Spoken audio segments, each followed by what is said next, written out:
ইরানের ইস্পাহানে 200 কেজির বেশি সমৃদ্ধ ইউরেনিয়াম মজুদ রয়েছে।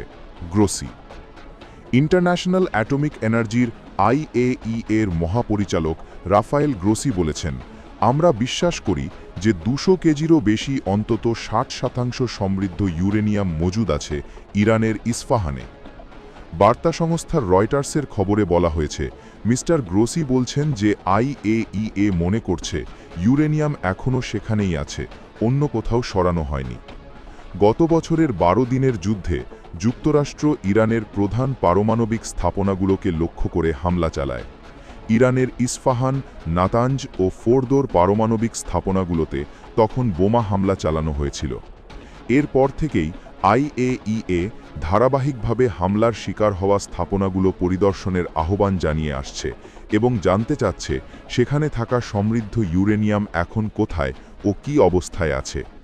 তবে ইরান বলছে যে পারমাণবিক স্থাপনাগুলো বোমা হামলার শিকার হয়েছে সেগুলো পরিদর্শনের জন্য আন্তর্জাতিক কোনো পরিষ্কার নিয়ম নেই।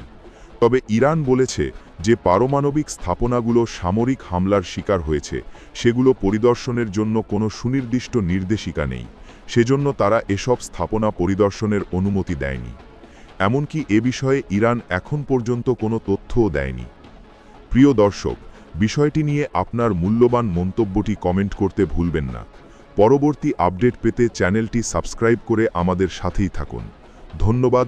SK টিভি বাংলা, সাথেই থাকুন।